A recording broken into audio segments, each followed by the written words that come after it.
Coping with CFS Chapter 1. Be gentle with yourself. Introduction. May this ebook encourage and reassure you as you cope with this disease.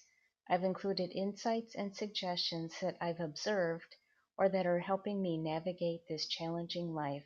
We're in this together. Each person's health experience and personality are unique. Therefore, not all of the suggestions will be practical for every person. Focus on what speaks to you. I've broken down the material into shorter bits and numbered lists to make the content easier to process or return to later. Note: the term MECFS is used in the title of this ebook to be inclusive and because this is the term used by many of the main organizations and researchers in the field. Perhaps one day there will be a better name or names. For now, this is what we have. This is a time to be especially kind to yourself. As you know, this illness brings about significant changes. You likely have a lot of challenging thoughts and emotions to process, losses to grieve, and difficult decisions to make. This isn't the time to put undue pressure on or judge yourself. It's a lot to deal with, so please try to be gentle instead. You'd probably give someone else grace in this situation. Try to offer the same to yourself. Remember, you don't have to be anything more than human. Do the best you can in the moment. Take the time you need to both process what has happened and determine how to manage going forward.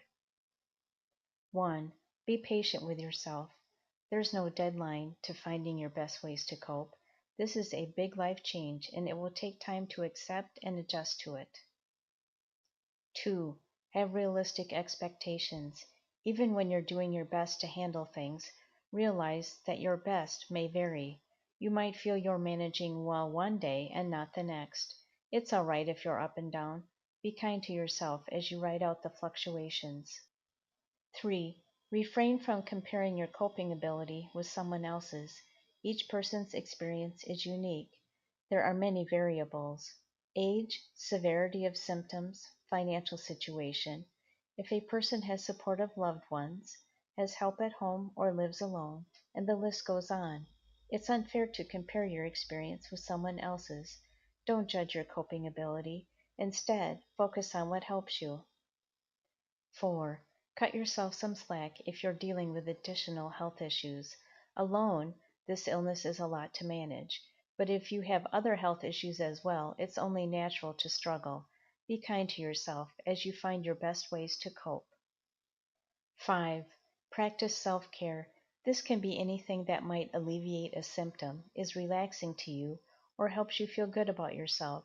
This isn't being selfish. In the midst of dealing with an overwhelming situation, it's a way to treat yourself well and catch your breath.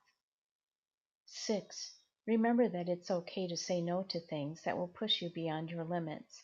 Others may not understand, but their understanding isn't required for you to make good decisions for your health. 7.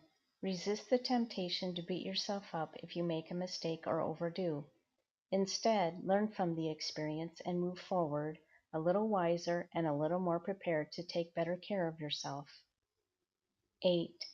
Bear in mind that dealing with this illness may happen in layers. You might be able to handle one way it has affected your life, but not others.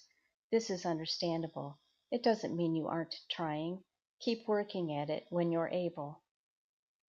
9. Build a support system if you can, whether it's family members, friends, neighbors, or other ill people you've met online. Appreciate anyone who takes a genuine interest in what you're facing. This may be a challenge if you're isolated, but if you know people who are willing and able, let them do things for you and love you.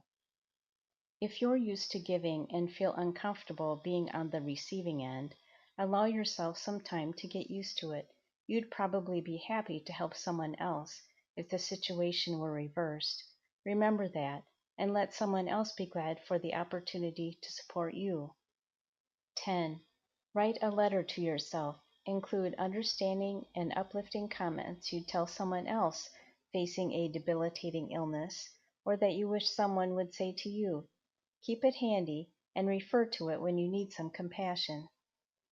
Gentle. G. Give yourself kindness. Be patient as you find the best ways to cope. E. Engage with others who can relate. Savor being heard and understood. N. Nurture your soul. Focus on what comforts and inspires you. T. Tend to your emotions in healthy ways. Find safe avenues to release your feelings. L. Love yourself. Show it by practicing self-care. E. Embrace those who support you. Bask in their love and reassurance. From the free ebook Coping with ME CFS, written and narrated by Laurie Glass.